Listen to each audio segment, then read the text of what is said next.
అందరికీ నమస్తే. నిరుద్యోగులు తెలంగాణలో ఉన్నటువంటి నిరుద్యోగులు చూడాల్సినటువంటి వీడియో ప్రధానంగా అధికారంలో ఉన్నటువంటి కాంగ్రెస్ పార్టీ నిరుద్యోగుల కోసం ఒక కొత్త పథకాన్ని తీసుకొస్తా ఉన్నాం. రాజీవ్ యువ వికాసం పేరిట ప్రతి ఒక్కరికి 3 లక్షల రూపాయలు ఇవ్వబోతా ఉన్నాం. మీరంతా కూడా ఏదో ఒక చేతి వృత్తిని పెట్టుకోవాలి. చేతి వృత్తిని పెట్టుకొని మీరు స్వతహాగా మీ కాళ్ళ మీద మీరే బతకాలి. ప్రధానంగా 35 ఏళ్ళు అయిపోయినటువంటి వాళ్ళకి 30 ఆ తర్వాత 35 సంవత్సరాలు అయిపోయిన వాళ్ళని ప్రధానంగా ప్రియారిటీ ఇచ్చేటటువంటి అవకాశం అయితే ఉంది అని చెప్పేసి కొంత సమాచారం అయితే అందుతా ఉంది. మరి OBMMS లో ఏదైతే తెలంగాణ పోర్టల్ ఉందో OBMMS లో మీరంతా కూడా దరఖాస్తు చేసుకోవాలి. దాదాపుగా దీనికోసం మొన్న ప్రవేశపెట్టినటువంటి బడ్జెట్ లో 6,000 కోట్ల రూపాయలు రాష్ట్ర ప్రభుత్వం కేటాయించింది. ప్రతి నియోజకవర్గానికి ఒక 5,000 మందిని కూడా 5,000 మందిని అట్లా రాష్ట్ర వ్యాప్తంగా 5 లక్షల మందికి మేము ఉపాధి ఇవ్వబోతా ఉన్నామని చెప్పి రాష్ట్ర ముఖ్యమంత్రి మొన్న చెప్పిండు. సో దీనికోసం 6,000 కోట్ల రూపాయలని బడ్జెట్ కేటాయించడం, వెంటనే డేట్స్ కూడా ఈ కాంగ్రెస్ ప్రభుత్వం దగ్గర ఉన్నది ఏంటంటే ముందే డేట్లు చెప్పేస్తారు. ముందు డేట్లు చెప్తారు, తర్వాత ఫెయిల్ అవుతా ఉన్నారు.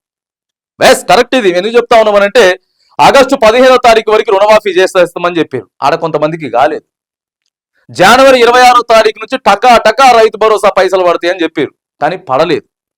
అంటే చెప్తా ఉన్నారు కానీ అది కొంతనే జరుగుతూ ఉంది, క్షేత్రస్థాయిలో జరగట్లేదు. సో మరి ఇప్పుడు ఏంటంటే రాజీవ్ యువ వికాసం పథకం వచ్చింది. ఏప్రిల్ 5వ తారీఖు ఆల్రెడీ దరఖాస్తులు స్టార్ట్ అయిపోయింది. దరఖాస్తులు ప్రారంభం అయిపోయి కూడా ఈ రోజు 26 తారీఖు కదా, 26 తారీఖు అంటే దాదాపు 18, 19 తారీఖే స్టార్ట్ అయిపోయింది. దీనికి ఏప్రిల్ 26వ తారీఖు ఎండ్ డేట్ అని చెప్పారు. ఏప్రిల్ 5వ తారీఖు ఎండ్ డేట్ పెడతా ఉన్నాం. ఏప్రిల్ 5 నుంచి వెళ్ళి దాదాపుగా మే 30 వరకు దరఖాస్తుల ప్రక్రియ మొత్తం కూడా షురూ చేస్తారట. అంటే పరిశీలన చేస్తారు అనమాట, దరఖాస్తుల పరిశీలన. ఏప్రిల్ 5 నుంచి దరఖాస్తులు అయిపోతే దయచేసి, ఎందుకనంటే కొంత టెక్నికల్ ప్రాబ్లం ఉంది. ఆ తర్వాత ఇన్కమ్ సర్టిఫికేట్, ఆదాయం సర్టిఫికేట్ కంపల్సరీ అని చెప్పినారు అభ్యర్థులకి. సో MRO ఆఫీస్కి వెళ్తే కొంత టైం పడతా ఉన్నది. కాబట్టి దీన్ని కనీసం ఒక వారం లేదా మరొక 10 రోజులు, వారం లేదా ఒక 10 రోజులు పెంచితే ఒక 15వ తారీఖు వరకు అవకాశం ఇస్తే ఎక్కువ మంది దరఖాస్తులు చేసుకునే దానికి అవకాశం ఉంటుంది అని చెప్పేసి కూడా కొంత నిరుద్యోగ యువత సోషల్ మీడియాలో మెసేజ్లు పెడతా ఉన్నారు. ఆ తర్వాత మే 30 వరకు అయిపోయిన తర్వాత జూన్ 2వ తారీఖు లబ్ధిదారులందరికీ కూడా మేము వాళ్ళకి పైసలు ఇచ్చేటటువంటి ప్రయత్నం చేస్తామని చెప్పేసి క్లియర్ గా ప్రతి డేట్ కూడా చెప్పుకుంటూ వచ్చింది. దాదాపుగా 6,000 కోట్ల రూపాయలు బడ్జెట్ లో కేటాయించారు 5 లక్షల మంది నిరుద్యోగ యువతకి. 5 లక్షల మంది నిరుద్యోగ, ప్రధానంగా SC ST BC మైనారిటీలకి ఇప్పటికే చాలా మంది దరఖాస్తులు తీసుకుంటా ఉన్నారు. సో అయితే ఏం జరుగుతా ఉందనంటే గత ప్రభుత్వం ఇట్లే స్వయం ఉపాధి కోసం ఒక పథకాన్ని తీసుకొచ్చి మీరంతా ఎస్సీలు అయితే ఎస్సీలు, ఎస్టీలు అయితే ఎస్టీలు, బీసీలు అయితే బీసీలు దరఖాస్తులు పెట్టుకోండి, చేతి వృత్తులకు సంబంధించినటువంటి అంశం అని చెప్పింది. అప్పుడు దరఖాస్తులు చేసుకున్నారు, ఆధార్ కార్డు ఎన్రోల్ చేసుకున్నారు, దరఖాస్తులు చేసుకున్నారు. కానీ వాళ్ళకి పేర్లు కూడా ఫైనల్ చేసింది ప్రభుత్వం. మీకు వచ్చినాయి 2 లక్షలు వచ్చినాయి, 3 లక్షలు వచ్చినాయి, కొంతమందికి 10 లక్షల రూపాయలు కూడా, అంటే పెద్ద కారు వెహికల్ కానీ లేకపోతే ఇంకా వేరే ఇచ్చిరు, కానీ పైసలు రాలేదు. ఇట్లా ఎస్టీలో ఉన్నటువంటి నిరుద్యోగ యువతి ఎక్కువ మంది ఇబ్బంది పడతా ఉన్నారు. యువతి యువకులు బాగా ఇబ్బంది పడతా ఉన్నారు. లోన్ శాంక్షన్ అయింది కానీ వాళ్ళకి పైసలు రాలేదు. ఇప్పుడు ఏం చూపిస్తుంది, వాళ్ళు పోయి వాళ్ళ ఆధార్ కార్డు కొడితే లేదు ఆల్రెడీ మీరు దరఖాస్తు చేసేసుకున్నారు, మీరు ఆల్రెడీ అయిపోయిందని చెప్తుంది. వాళ్ళ దరఖాస్తు తీసుకోవట్లేదు. మరి వాళ్ళ పరిస్థితి ఏంది? ఆ దరఖాస్తుని పరిశీలన చేస్తారా, లేకపోతే ఆ డేటాను మొత్తం కూడా క్యాన్సిల్ చేస్తారా? ఆ డేటాను క్యాన్సిల్ చేయలేదు. ఆ డేటాను క్యాన్సిల్ చేస్తే అభ్యర్థులంతా కూడా ఇప్పుడు కొత్తగా దరఖాస్తు పెట్టుకోవడానికి ఉంటుంది. ఇంకా ఆ తర్వాత ఏం చెప్తున్నారంటే రేషన్ కార్డులో కంపల్సరీ పేరు ఉండాలంట.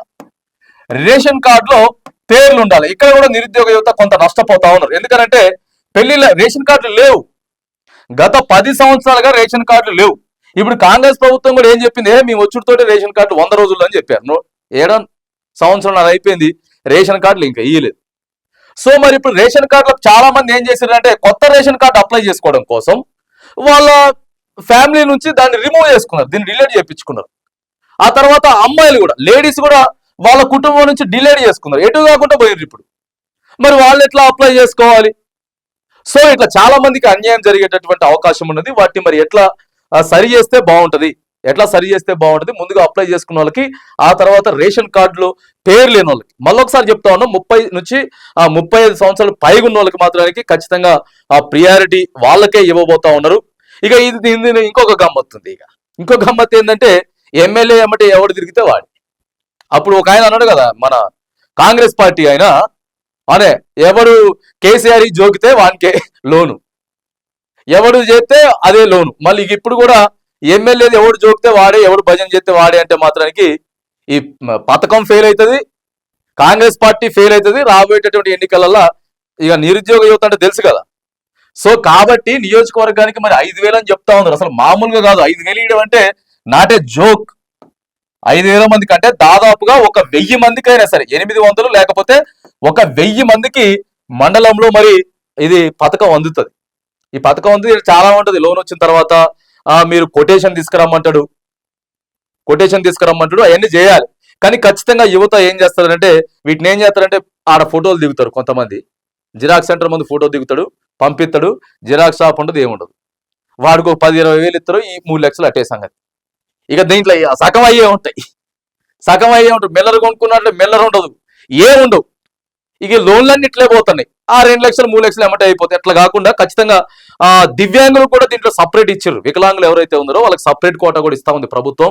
మరి 3 లక్షలు ఇవ్వడానికి మాత్రానికి అయితే మీరు సిద్ధమైపోయినామని చెప్తున్నారు, ప్రభుత్వం అయితే సిద్ధమైనమని చెప్తున్నారు. కాబట్టి కొంత దాన్ని వాడుకునేటటువంటి ప్రయత్నం చేయండి. ఏదో ఒక చిన్న షాప్ పెట్టుకోవడమో లేకపోతే ఏదో ఒక పర్పస్ లో వాడాలి, అంతే తప్పితే ఇక ఎక్కువ వాడినోళ్ళే ఉన్నారు.